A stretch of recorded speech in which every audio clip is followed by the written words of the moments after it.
All right, we're live with the Rocket Read. For people who don't know, because no one's gonna really know, but we started a podcast.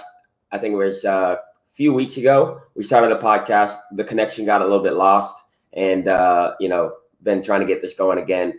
But most people aren't gonna know. But this, so I started my career. My first contract was at San Antonio FC, a top team at that time.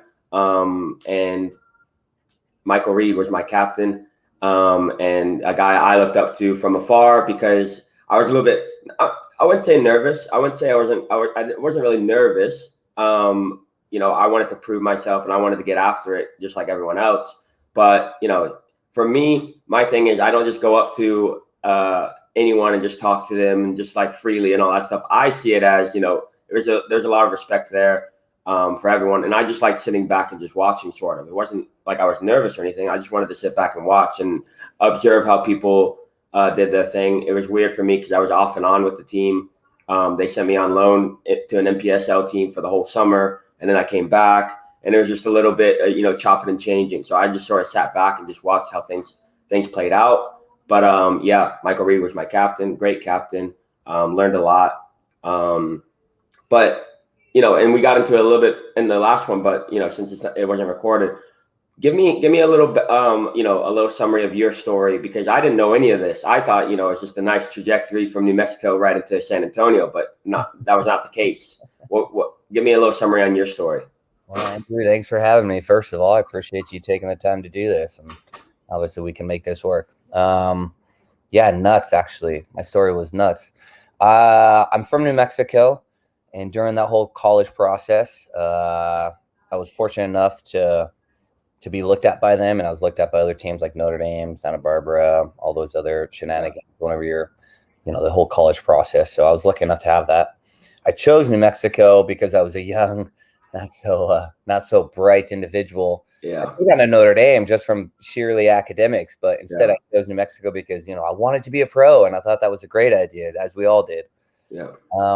UNM just finished making it to the championship final, and I go, all right, well, I should probably go to this team because they're obviously the best. Right.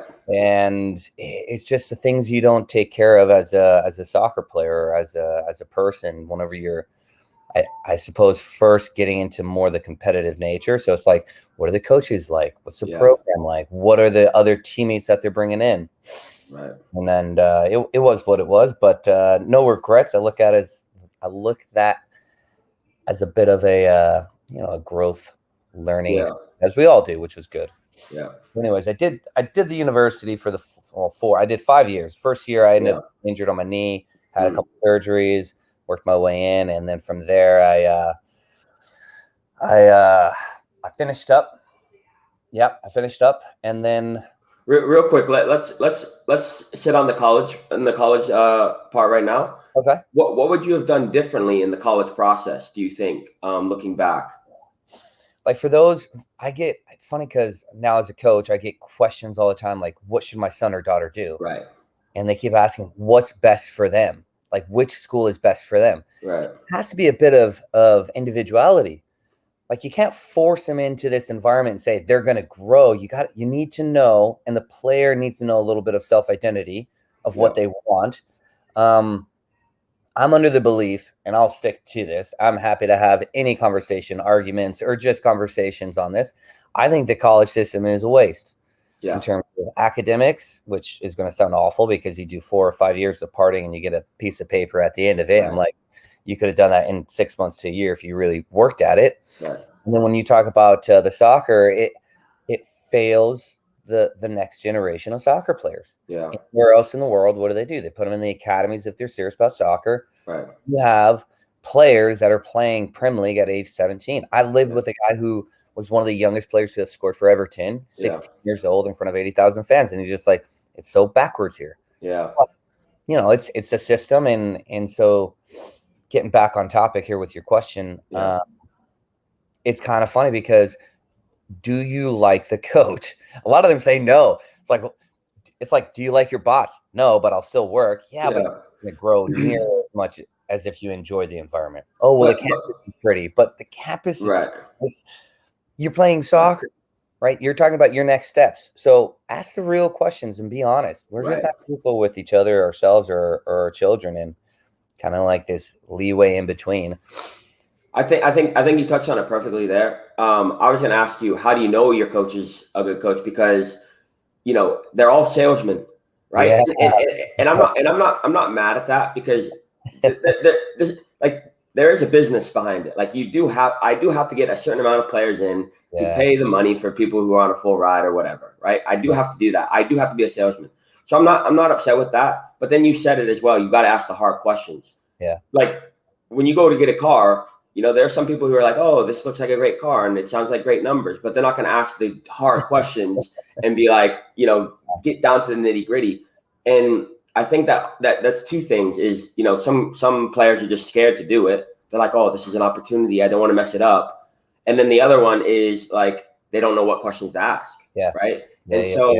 so you definitely touched on it there. Like if you're going through the college process, you have to ask the hard questions, because you have to get underneath that salesman. Yeah. You know what I mean? Yeah. So I think, you're touching a great topic there. I'm coaching a college kid right now, and he's a freshman, and his aspiration is to go pro, and he just kind of like it transferred to him. Mm-hmm. He hit me up. I was like, I'd be happy to train you. I'm already training some pros as it is. So he just finished his college season. He has his coaches meeting today, and he asked me, he goes, well, like, how do I go about this? What do you mean, how do you go about this? How did you feel about the season? Right. What do you mean? I said, you felt that you should have played. He goes, yeah. Why don't you ask the coach? Why didn't you play? I think it's also part of this is whenever we get into the college system, players and individuals can be overwhelmed. Like, oh, the facade. Right. We're human beings, and there's a certain level of respect every human being should have. When we talk about the game of soccer, like every player, I don't care what age you are, every player should ask the question of, why am I not playing? Yeah. You sold me this great dream of being an all-star for your team. Yeah. I didn't play a single minute. I was on the bench. I was a backup. And then they're going to do the whole thing of, oh, well, it takes time. I scored in 3 bangers the other day in training, and you're talking about transference of practice to games. Yeah. Showing you I care. And I don't think we get on me personally, I don't think we get on a personable level with the players. Yeah. So I'll tell, like last night I had a group of 14-year-old girls, fantastic girls. And at one point I had to pull them aside and I said, I asked them, I said, if you have any questions, ask. Yeah, that's what I say. Ask. Because if I can't answer it as a coach, I'm failing you and I can't grow. I challenge you. Can you challenge me? And that's one piece. That's a bit selfish as a coach. But the other piece of this is I like to ask the girls a silly question. And I'll get back on topic as kind of transfers. Yeah. I like to ask players, young ones, how does this pass make you feel? Yeah. And they go, what do you mean? And then I'll stick him. I'll give him a really, really firm pass. I was like, deal with that. And I said, how does it make you feel? And it goes, well, I didn't like it. Yeah. You didn't like it, but how did it make you feel? Yeah. Right? The things and the decisions we make on the field can have an impact over relationships. And it sounds silly, but think about the pros. If a player stiffs you with a pass, your job could be on the line. If someone has a choice to either score a goal or give you an assist, and they choose the assist, what does that say about them as a person? Yeah, it's interesting because decision makings are real. So anyway, like I'll ask him. I said, how does this pass make you feel? And I'll do a lighter pass, right? And they'll go, well, I feel a bit more comfortable. Interesting. Yeah. So can your decisions with the ball impact the player next to you? Why does that? Because it's the same thing for coaches. When they do certain drills, if they don't take in the psychological aspect of the drill for each individual, or if you decide to have a line of 10 players and you're like, oh, this is a great drill, that player over there is chasing a butterfly. What are you talking about? Yeah. And the players are going to go, well, we're doing it and we're going to this university for the facade or because of creme de la creme. And in that case, is it the head coach or the assistant coaches? Yeah. Then you're asking yourself more proper questions for managerial positions for later on, right?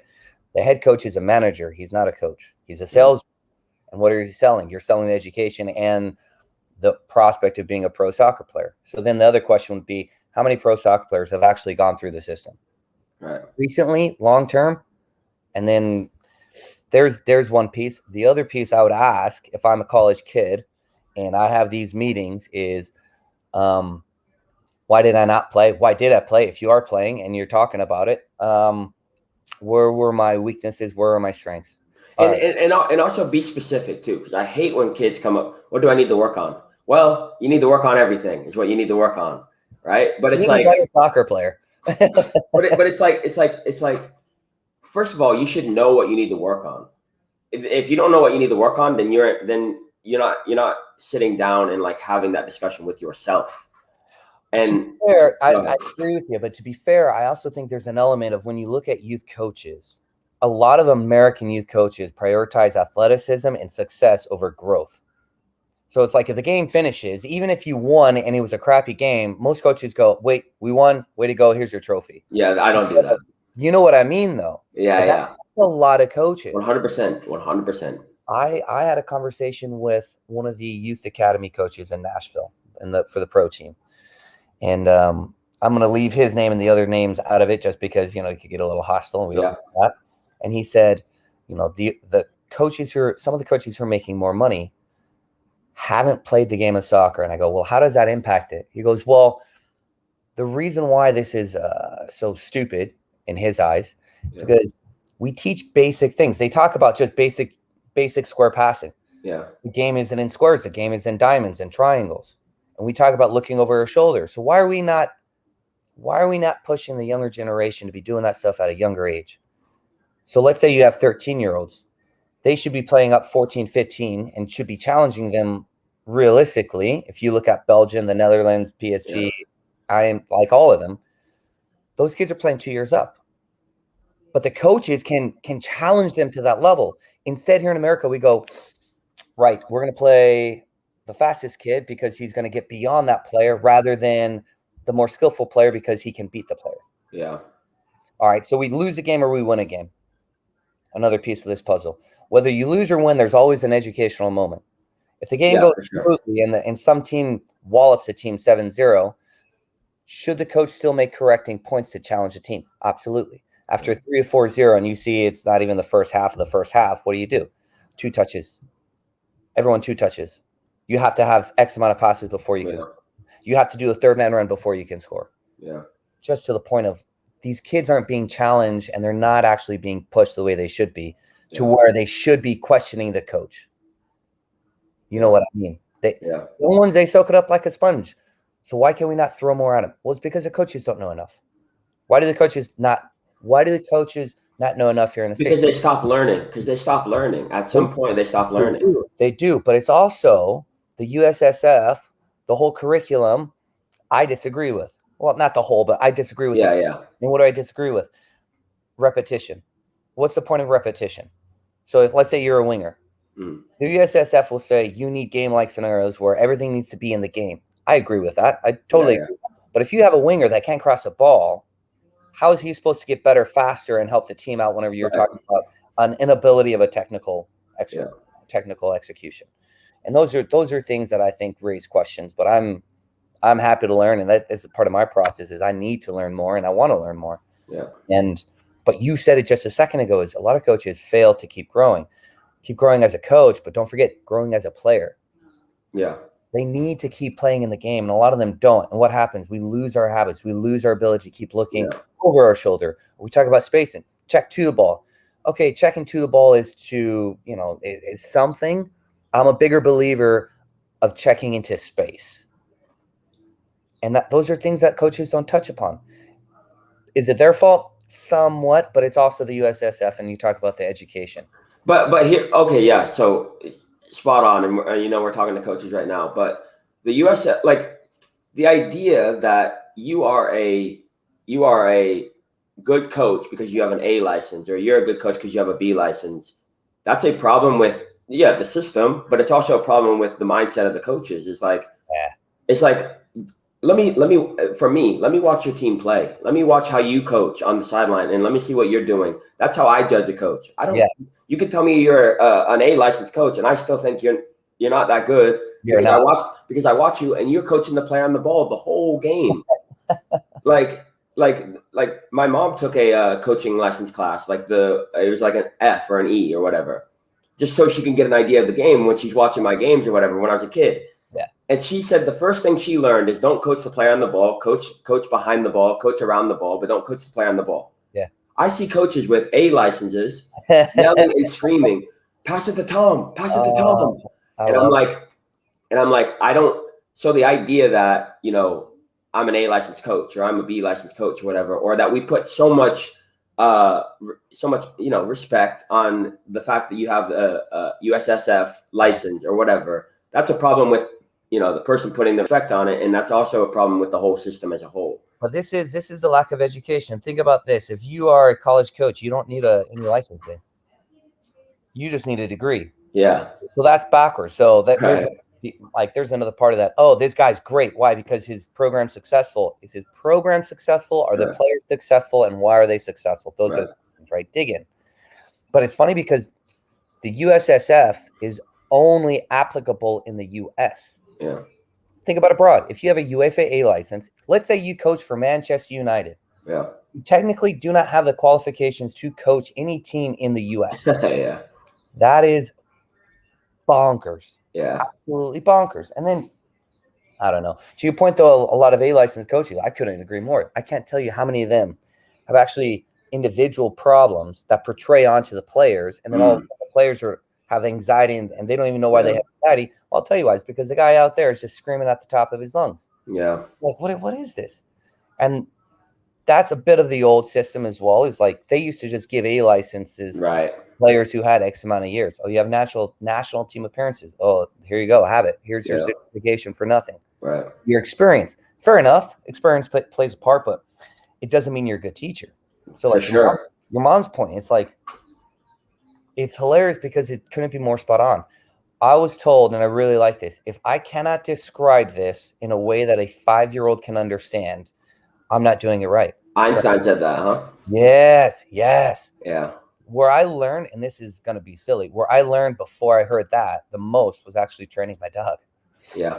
I have a Rottweiler, and I want to crush the stereotypes like Rottweilers be like monsters. So I did the classes with him. I did all the classes. So he's CGC certified, and they said simply, if you repeat over and over again, and you just keep talking to the dog's going to be more confused than you are, and it's not going to actually understand or learn the commands. Right. So, for example, you say sit once and you wait, right? You don't say sit, right.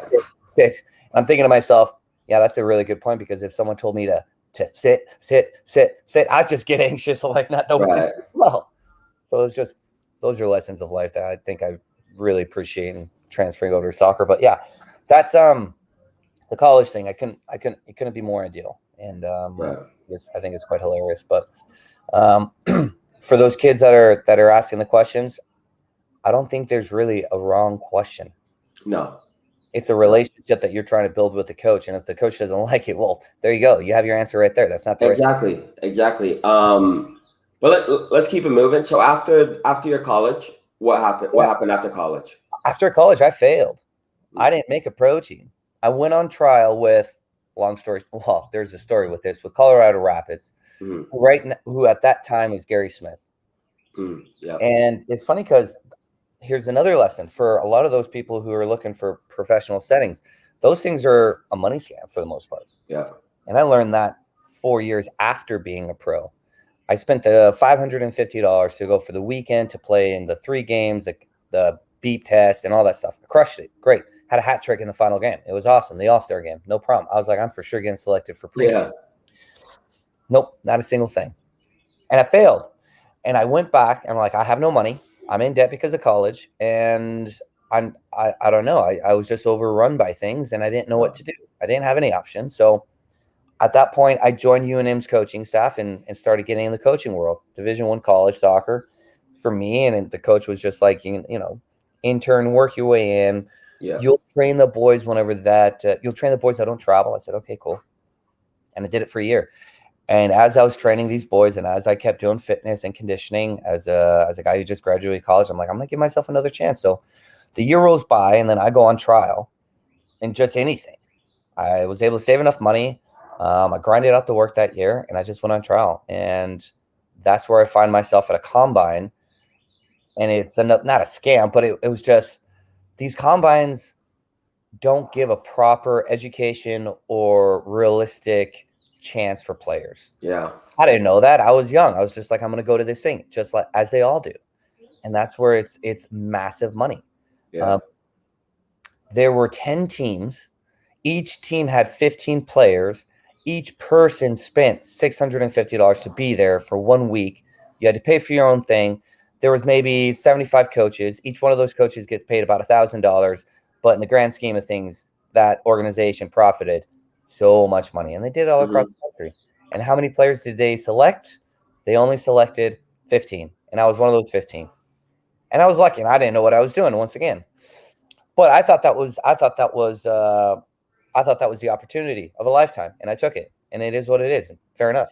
But from there, I ended up going to Turkey with this team of Americans, and we played against. We were a week in Turkey, and we played against 7 teams, 7 different countries. We played against the Chinese, the Africans, a Russian Premier League team. We played against all sorts of these first divisions, second divisions, Irish, you name it. And we ended up doing very well. And there were at the time, this was preseason for Europe, for European. It was in the summer, so European countries. Yeah. And were they looking for players? Not really, because they're in the preseason. They already have their players. Out of the 15 players that went, I think 3 players got signed professionally. I was one, but I got signed in the States after another trial. The only reason why I got that trial in Minnesota for my first pro contract, it was because a friend was the captain of the team, and I played against him. He was a New Mexico boy, and he goes, "What are you doing?" I said, "I'm actually in Turkey." And he goes, "Dude, come down here whenever you're done." So I finished up, and before I knew it, I'm in Minnesota in the freezing cold in the wintertime here, and I was just thinking, what am I doing? Yeah. We didn't have a refrigerator. We didn't have any cookware. We didn't have anything. And the team just goes, provide for yourselves. 6 weeks on turf, no problem. I did it. I finally get a contract. And I'll never forget the first meeting I had with the coach. I'll never forget the excitement. I'll never forget, all those small details. I was on a contract of $500 a month. I had to pay my own rent. I had to find my own place. I was living in a 3-story on the bottom bunker underneath the 3 stories. And I was paying $300 for rent. 4 of us were staying in a 2-bedroom. I had coaching as a job, which paid more than the actual playing. Right. But I couldn't be more overjoyed. I was like, I finally done it at age of 22, 23, like I grinded out. And I was just so appreciative. And I didn't really play the first year. But these are like the growing pains of any pro or any first year anything, right? Like you're not going to get the opportunity that it's portrayed as like, oh, you're pro. They don't say, by the way, you probably won't play. You probably will have to grind. You probably won't make a lot of money. You'll probably, have 2, 3 jobs, and it'll be long distance relationships. You'll be by yourself a lot of the time. You have to worry about your own nutrition. You have, like all these things. And that's where I think the college system really does fail in making grown men be ready for the real world. Yeah. I think the coaches, being blunt and being in the environment a couple of years now, I think they need to do more. Yeah. You have all the resources of a university. It's almost like they're just giving them everything instead of making players work and understand. And I get it. I understand the why, but at the same time, they need to be – soccer's not just soccer. It's all the elements outside of soccer that make soccer what it is. And those are the things that aren't being taught. But so real quick, just so I can have a little piece for the YouTube channel. Combines, would you, if a kid asked me or asked you, should I go to this combine? There's this combine in my city. Should I go? Should I not go? If they ask that, I would ask, who's being represented there? I would ask what involvement do they have with the organization? And then I would ask of the success of the combines. And their pros and cons, right? You have to weigh. If that's your only opportunity to play pro soccer, and this is one of those things where you have the money and you're like, I'm going to throw it at it. Fair enough. If you're willing to just play, because all it is games, and they're looking at games, and you have a lot of belief in yourself, you have a lot of confidence, great. I can't tell you, though, how many players go to these things, and they come back and they go, I didn't make it. Yeah. Was there any feedback on why? because this should be a growing process. If Right. you're going to be spending, there's some combines, if you're going to be spending $1,000 for 3 games for 2 days and you have 100 coaches on the sidelines, the least you could expect is an evaluation. An evaluation. Yeah. You know what I mean? Like, know Yeah. where you stand.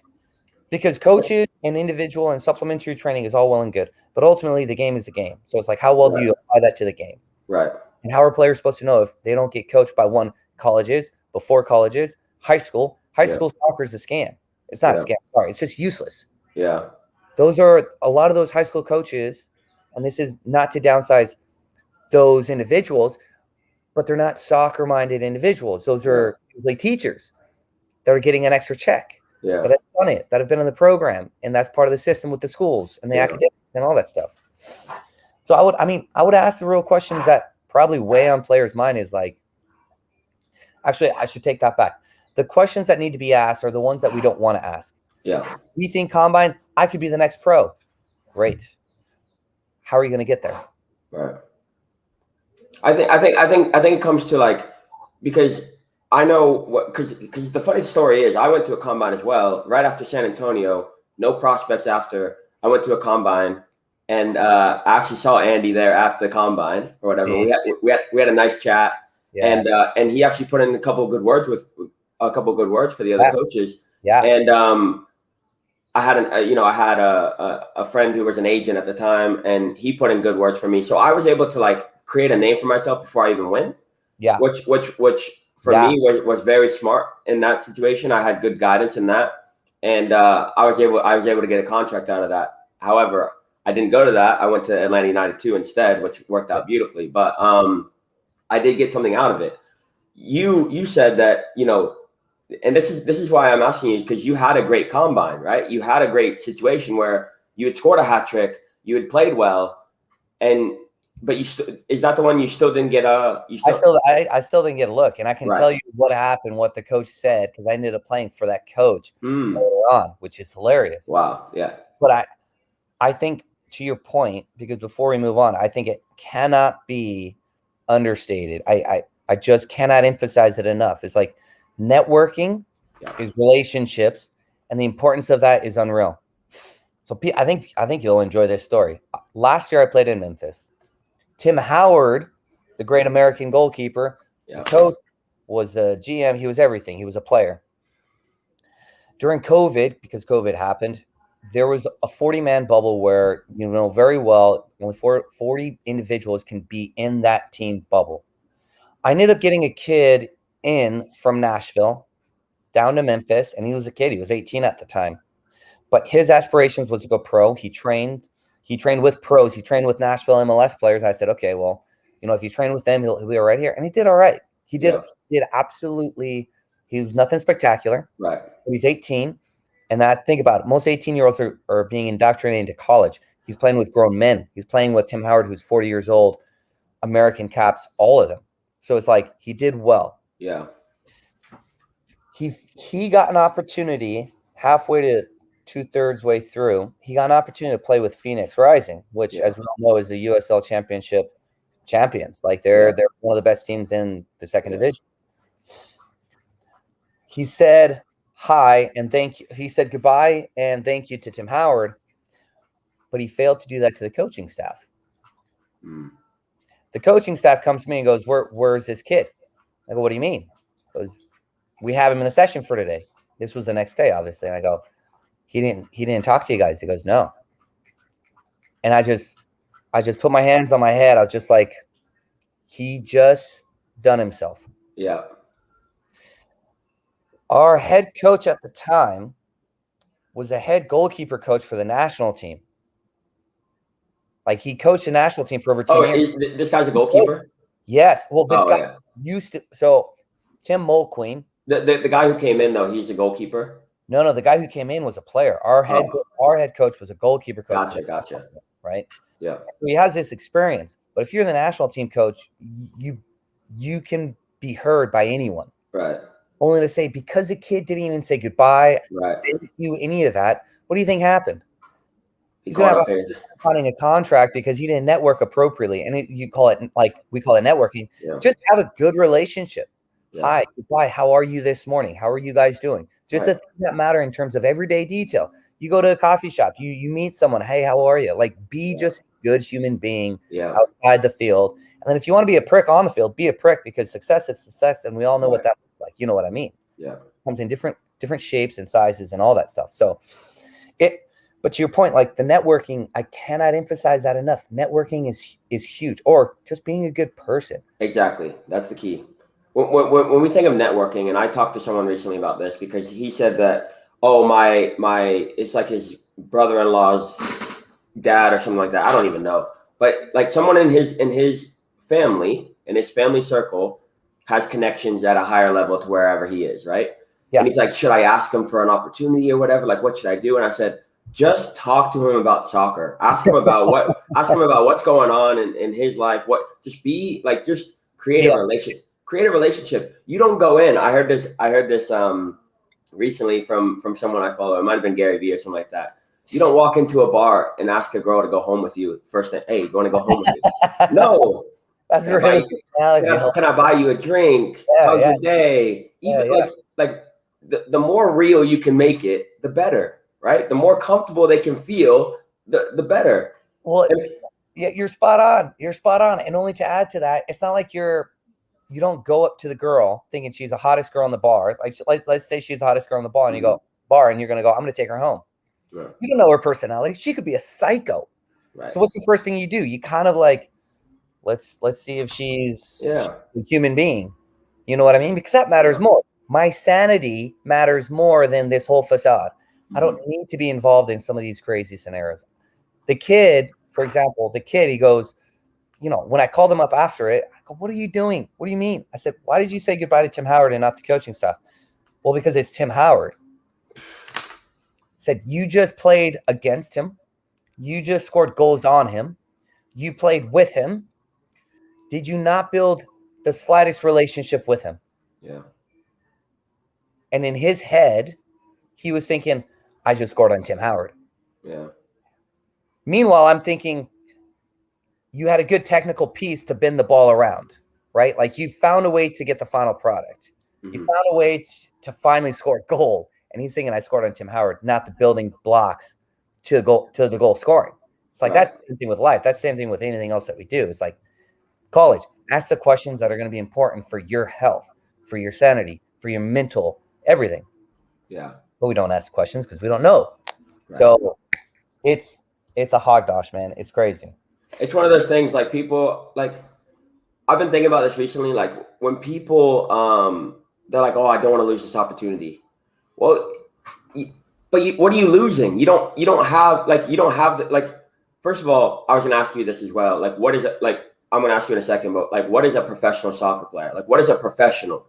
And then, but I want to talk to this point where people are like, "Oh, I don't want to lose that relationship with Tim Howard. I don't want to lose this, or I don't want to lose that." And we're all in this mindset of like defense, like, "Oh, I don't want to lose what I have." You don't have that much. Yeah. You don't have that much. Yeah. In the grand scheme of things, yes, you have this opportunity, whatever. But if you, like we were saying, if you create good relationships and you're doing the right things, that's what you have. Not the opportunity, but the work and the building blocks and the bricks that you've laid. That's what you have. You don't have this thing that you think you have based on Tim Howard's opinion of you or the coach's opinion of you.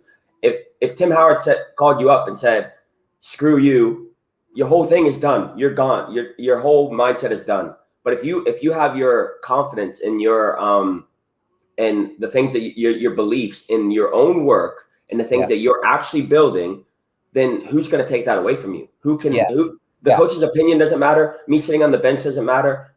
Whatever my captain says to me or Ronaldo says to me, it doesn't matter. Because I know what I put in, I know the work that I put in, and I know the discipline I've done and built to this point. No, you're completely spot on, because like to add to that, it's just like, be truthful to yourself. Yeah. Like don't be something you're not, but be the best you can possibly be every day. Mm-hmm.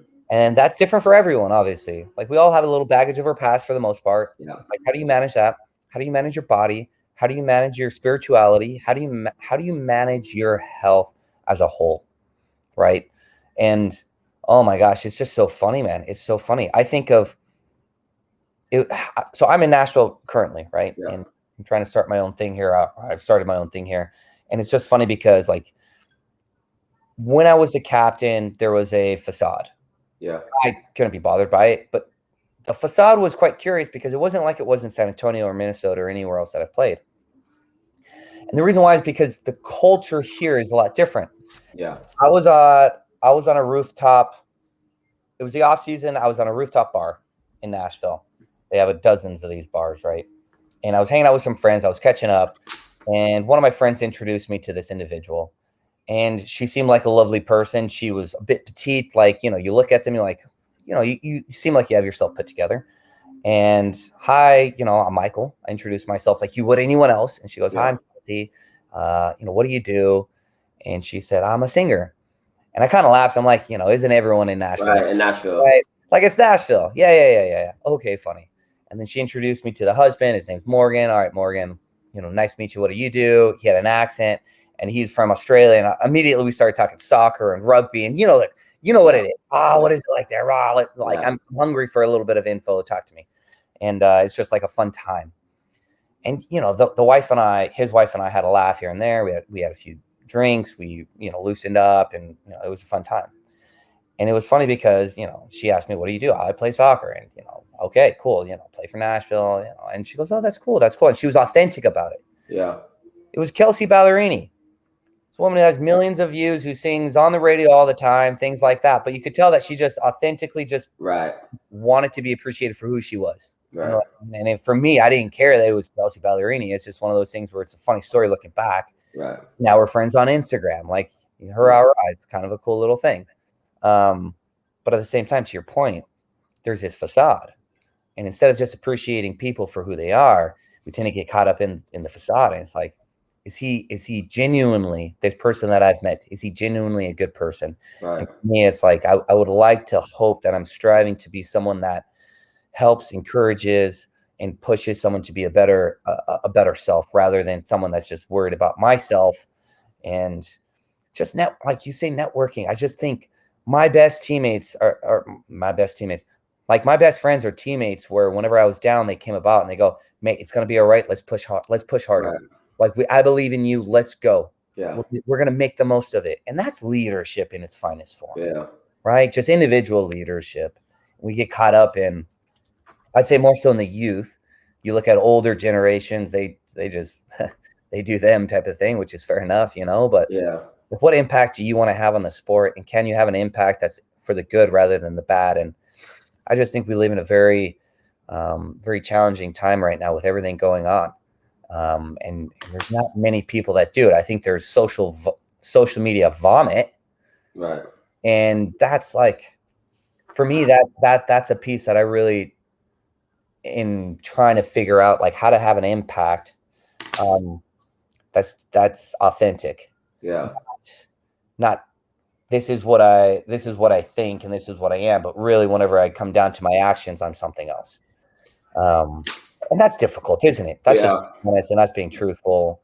And a lot of times it's hard to look in the mirror look in the mirror and just being like, I could have done better today. I should have done better. Yeah. Why was I grumpy? Why was I prick? Why did I say these things?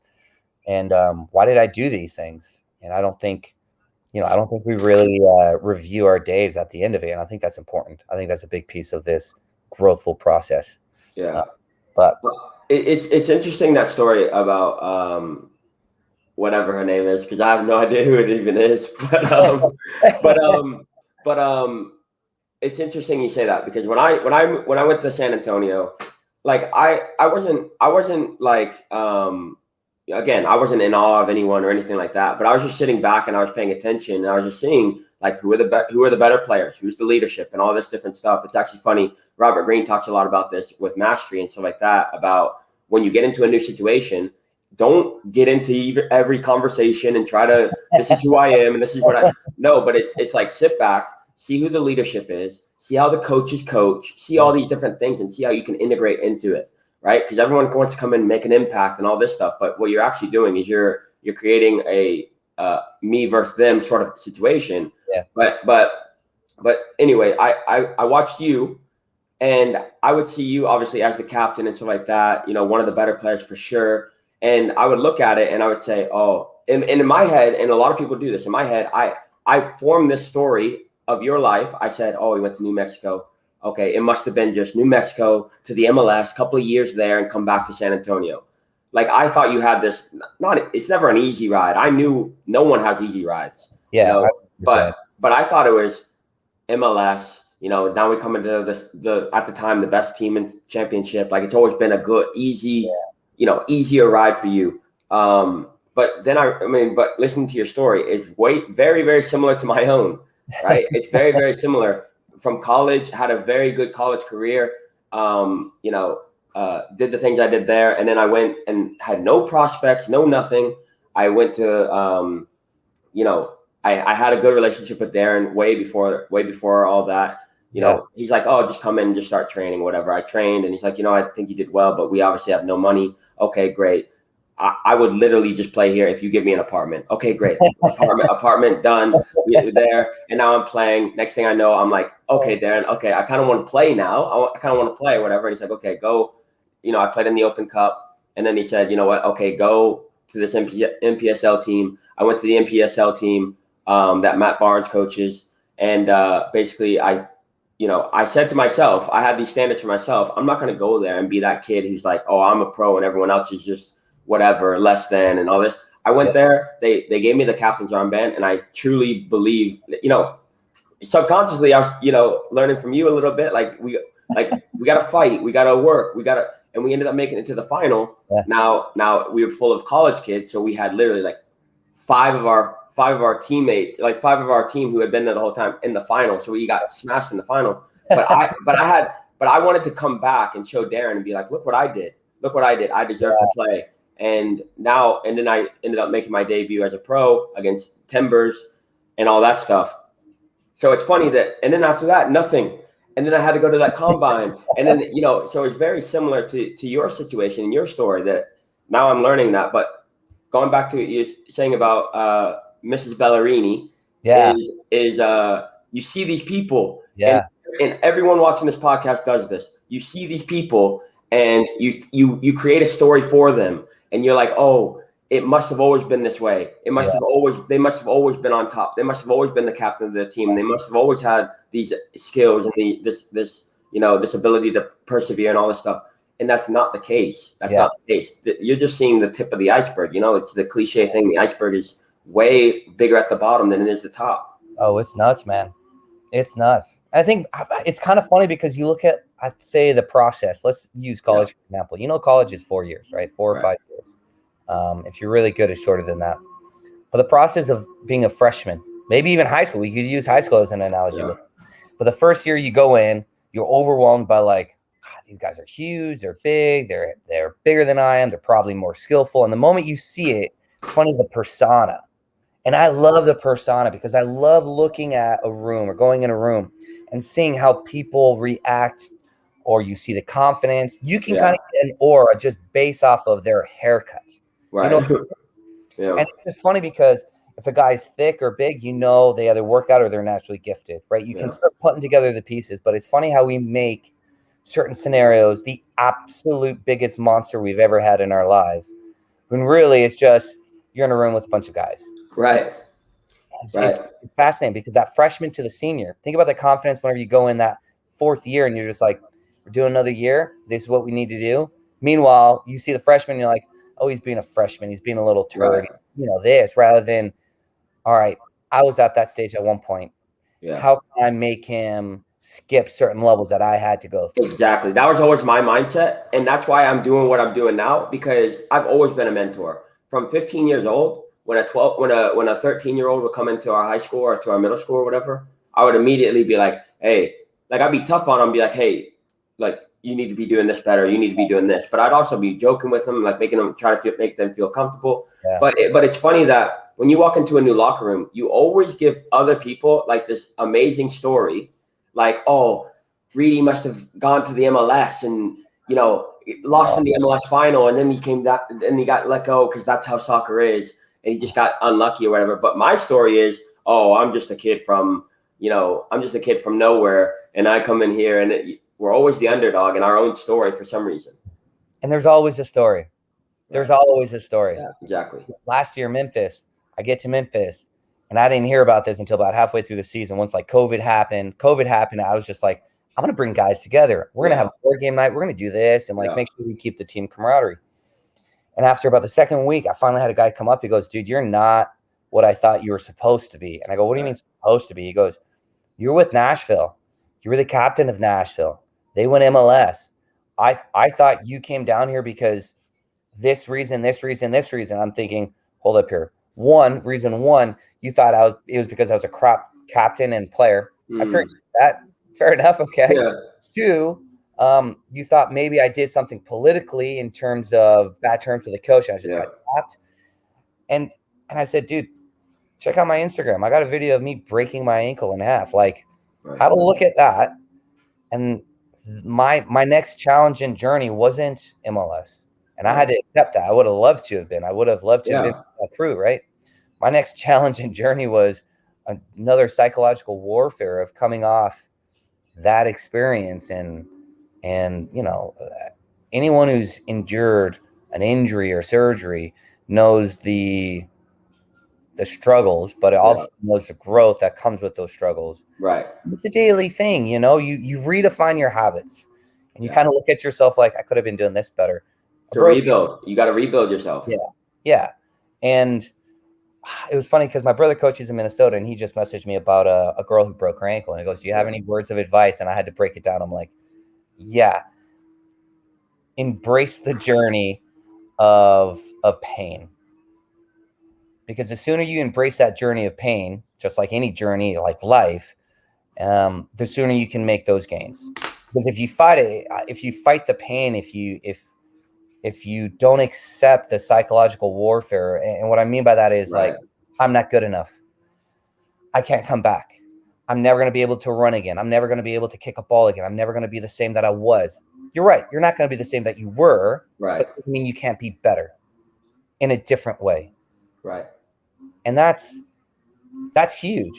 Look at those who come back from war. Like, a lot of them have PTSD, but it doesn't mean, like, we only hear the worst stories. We don't hear the success stories. Right. And there's a reason why. It's because they're successful and they've moved on and they've done something amazing with their lives. Right. But for anyone who's endured an injury of any, like, embrace it. Embrace it. Don't fight it. And then with that, you'll find you end up recovering faster, which is the irony of it, right? Don't swim against the stream, swim with the stream. And it is what it is. Like, there's going to be pain in no matter what we do, but those are growth for moments. So there's two things I want to talk about to finish it up. Number one, actually, let's see if we can get through this. But number one, what is a pro? What is a pro?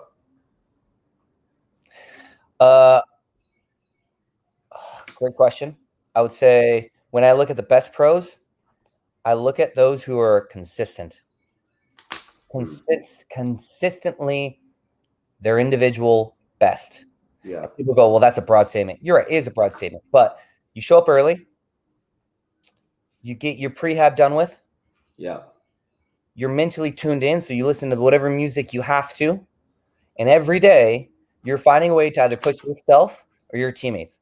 That's a consistently. That's a pro. That's a pro in its finest form. Most players cannot do that every other day. Most players cannot do that every day. But you see those players that it's not 9 or 10 out of 10 passes, but are 7, 8 out of 10 passes every single time. You can't be up and go, I had a perfect day, and then the next day you were rock bottom. That's too big of a spectrum. Right. Coaches won't take you seriously. Pros are every single day you're somehow up there pushing your limit. Yeah.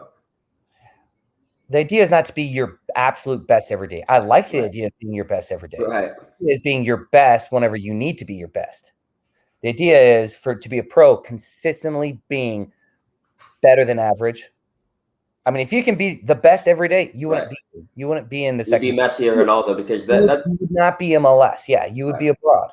And fair enough. So it's like being a pro here in the States is the same thing like being a pro human being. And what I mean by that is you wake up, are your habits consistent? Right. Are you getting proper sleep every day? Are you getting proper nutrition every day? Are you breathing right every day? Right. Are you sweating every day? Like,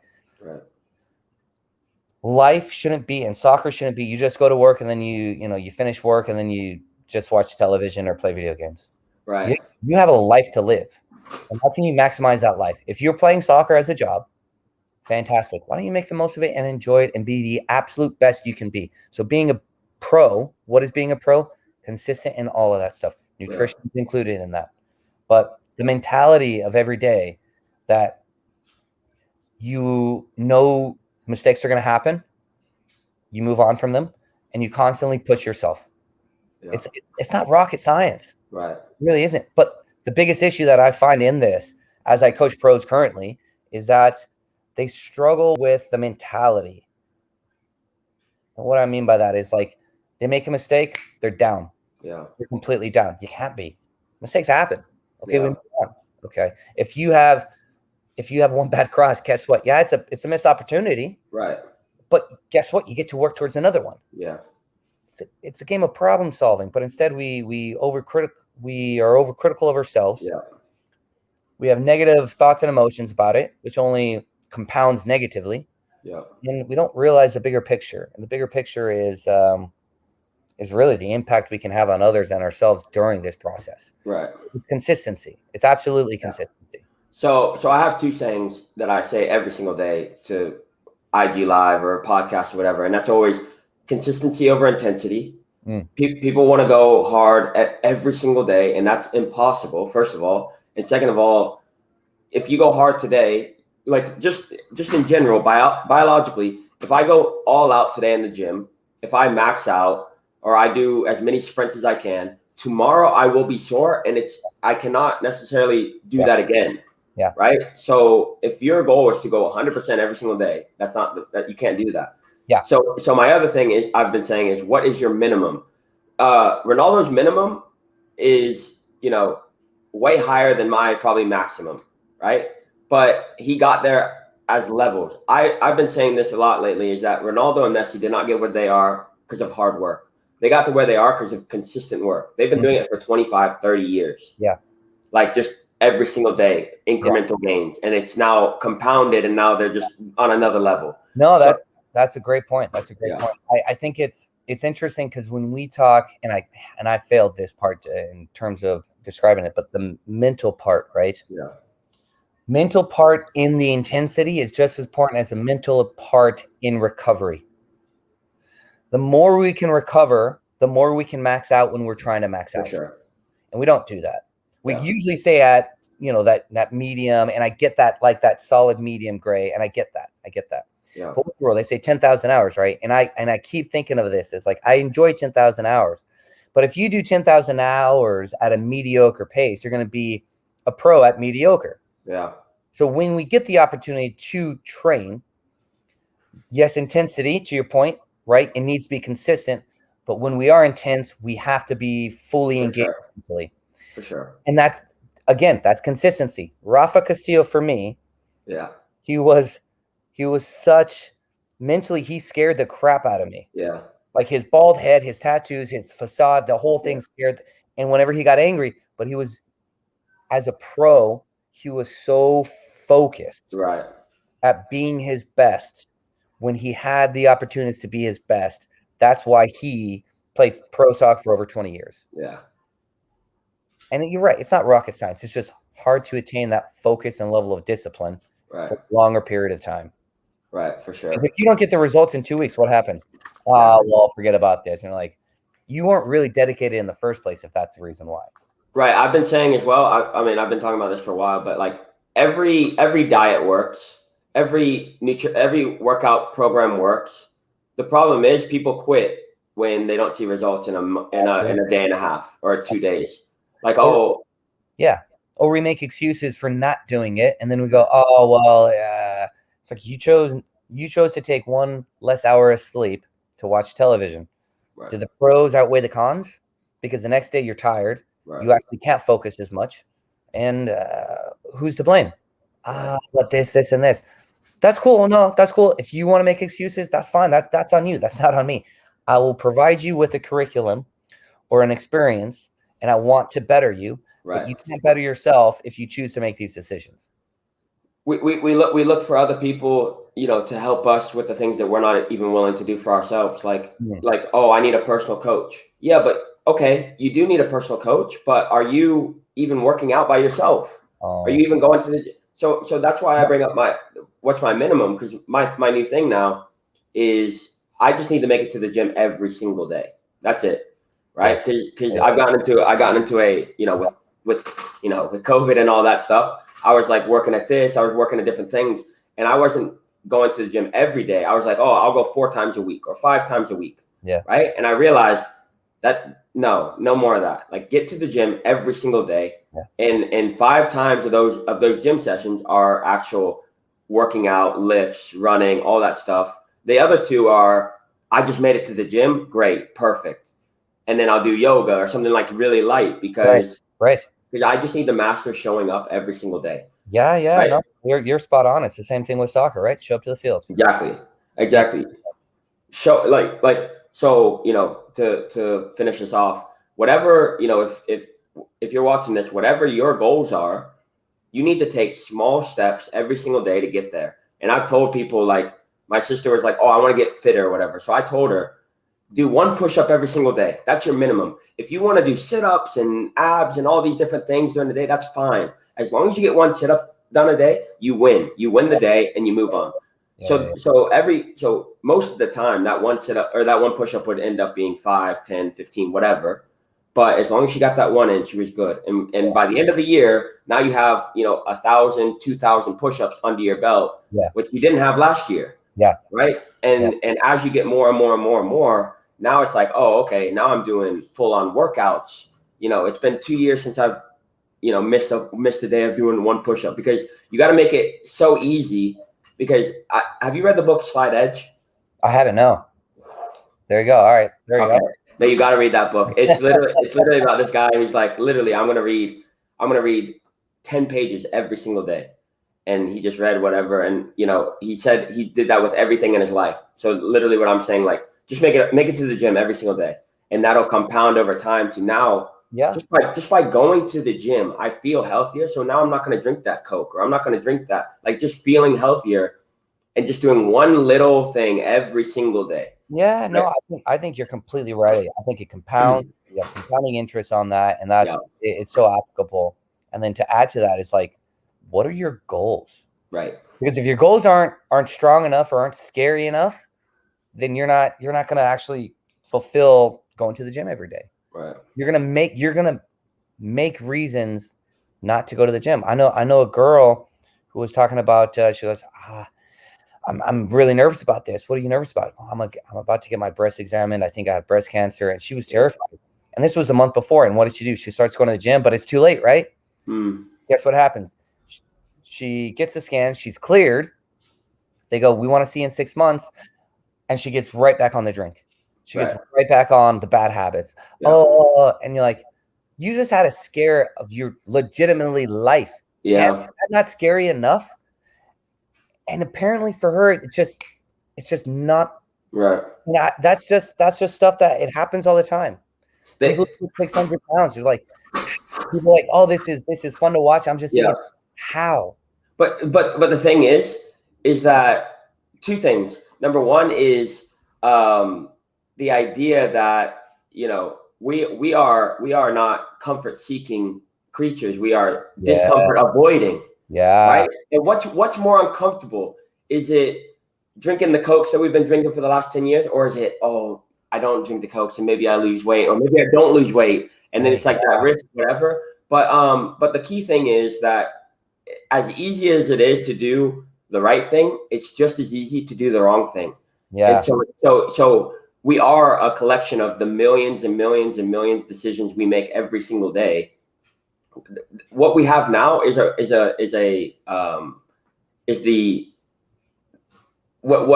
overall of all those decisions we made is now. That's who we are now.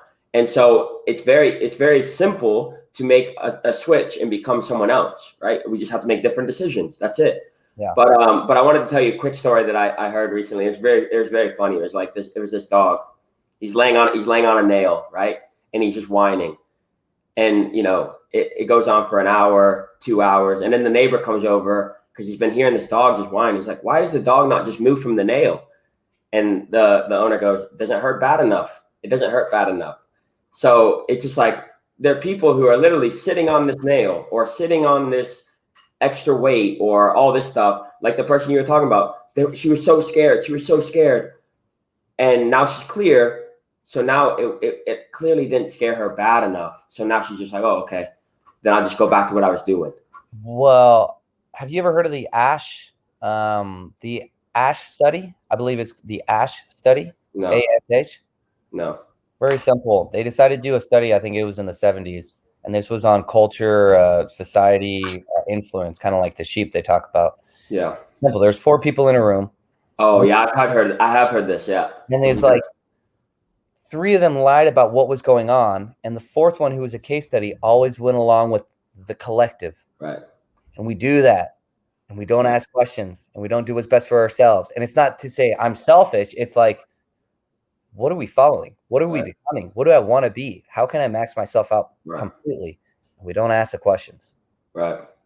Yeah, just going in a little bit more into depth with that, so people who don't know also look it up, the ASH study. But literally, just like you have 4 people in there, like you said, that you have 4 people in there who are in on the study and know what's going on, and you have a 5th person who comes in, and when the bell rings, all of them stand up, and the other person's like, "Oh, what are we doing?" And they stand up, right? And they'll do that a couple of times. They'll do that over and over again, and then they'll bring someone new in, and they'll be doing it.